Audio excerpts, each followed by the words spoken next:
Welcome to the deep dive. We got some really interesting stuff from you this time, all kind of focused on that feeling, that sense that maybe good financial things are on the horizon. Yeah, and a lot of it circles around this one YouTube video from the Bhakti Tum Tree channel. Right, the title's 10 Du Hutin Dung Tren Vu Ban, basically 10 signs money is coming to you, mentioning the law of attraction and vibration. Exactly. So for this deep dive, we're going to unpack those 10 signs. But it's important to say up front, the video doesn't pitch these as guarantees, right? No, not at all. More like potential signals, Yeah. changes in how you think or what's happening around you that might line up with, more money coming in. Think of them as observations, maybe linked to a specific approach to wealth, not really a checklist you tick off.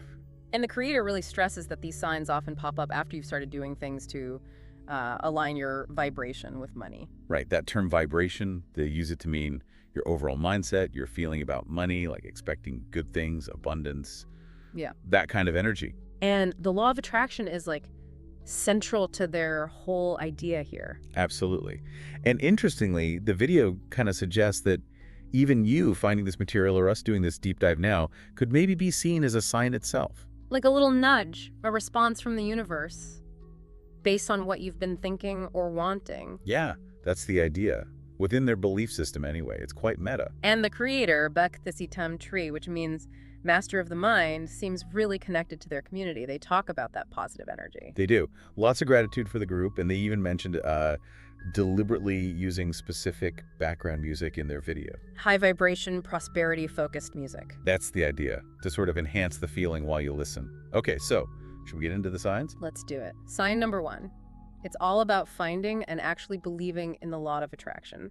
What's the core concept there? Well, like the title says, it's fundamental. The video explained it simply, like attracts like. Meaning positive thoughts and feelings about wealth can help draw wealth to you. Essentially, yeah. That your inner world shapes your outer reality. That's the premise. And it sounds like the creator experienced this themselves. It wasn't just theory for them. Right. They talk about their own journey, how finding and believing in the law of attraction came before things started improving financially for them. And they link it to other successful people too. Yeah, they make this observation, like if you listen to wealthy folks, you often hear them mention positive thinking or imagination or the law of attraction or the universe, Interesting connection. So for our listeners keen on getting insights quickly, this law of attraction thing is presented as like step 1 in the mindset shift. Pretty much. It's the foundation the video builds on.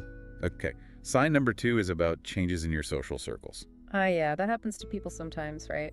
Not always about money, though. True, but the video links it directly.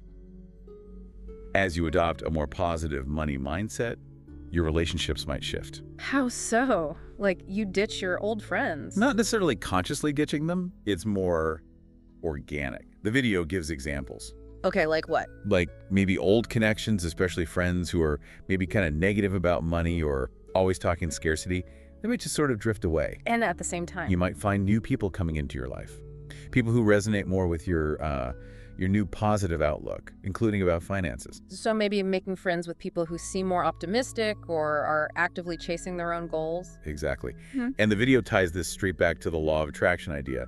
Your vibe attracts similar vibes. Your energetic frequency, as they put it. So if you're working on feeling more abundant, you might start seeing this happen. That's the suggestion. It offers a why if you notice your social scene changing. Okay, number 3. This one sounds pretty appealing. Shopping without anxiety or guilt. Ooh, I like the sound of that. That feels like a big shift mentally. What's the key feeling there?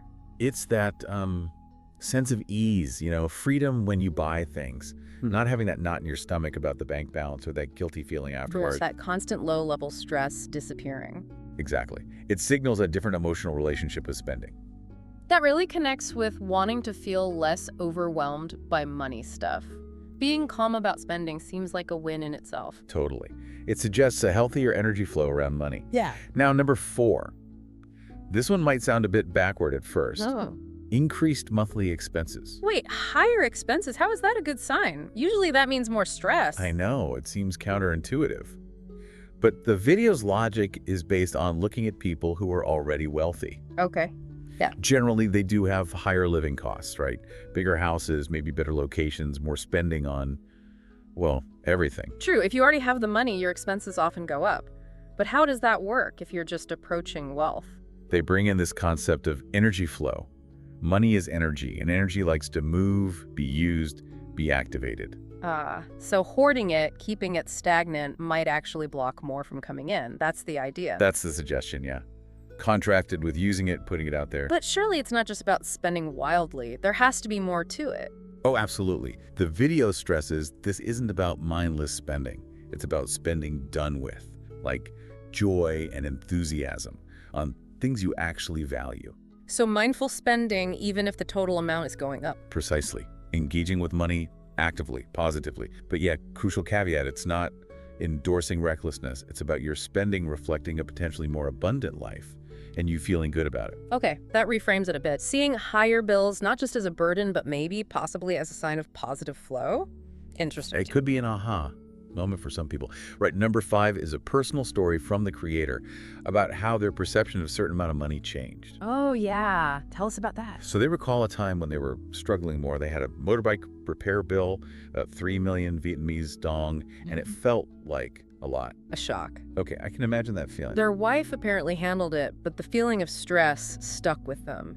Then, maybe a year later, similar repair, similar cost. This time, their reaction was totally different. It felt normal, just a transaction. Yeah. They even felt kind of satisfied paying for the service. Wow. So the amount was the same, but the feeling about it was completely different. Exactly. It wasn't just about having the money. It was the internal shift from scarcity and worry to just, okay, this is manageable, this is reasonable. And they connect that to maintaining a higher vibration about money. Yes, staying in that positive frequency.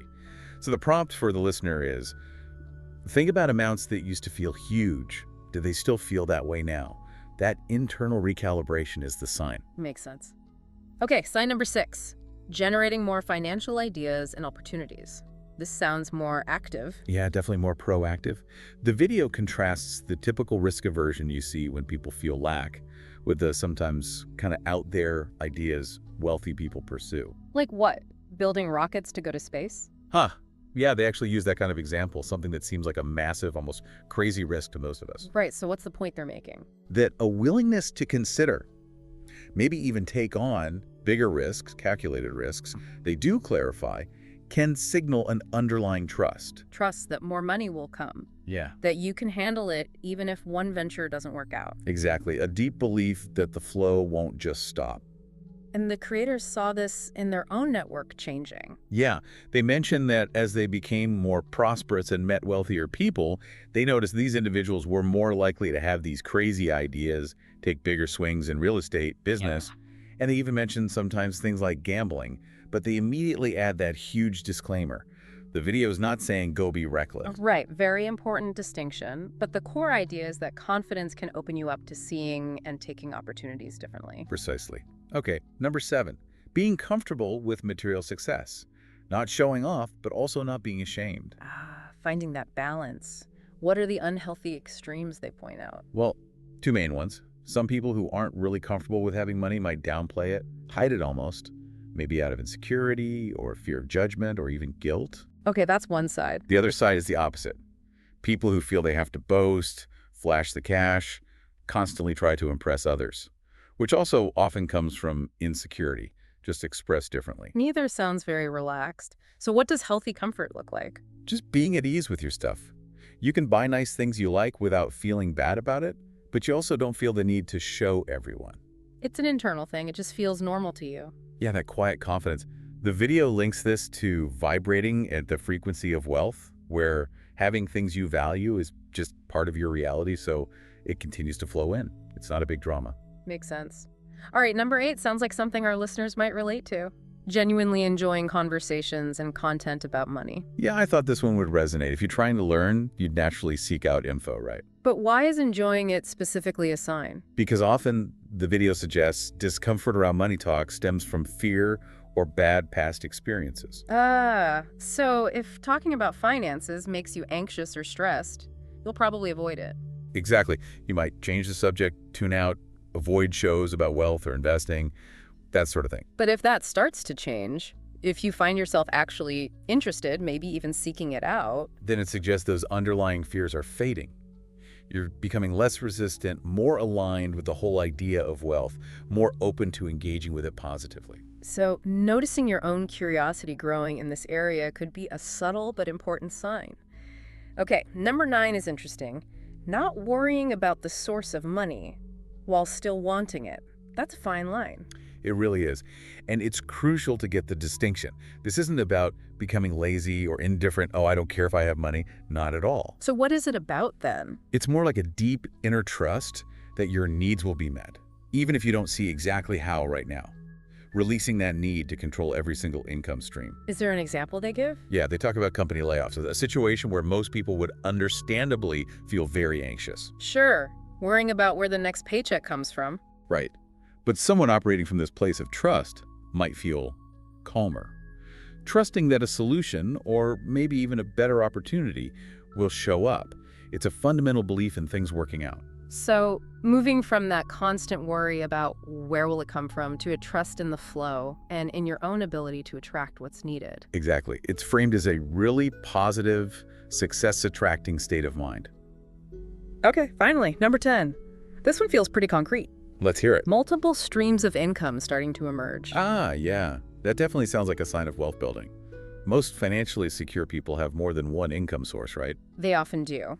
But the video points out that when this sign first appears as you're approaching wealth, it might look different. How so? Not necessarily starting 3 businesses at once. Probably not. It might be more subtle initially.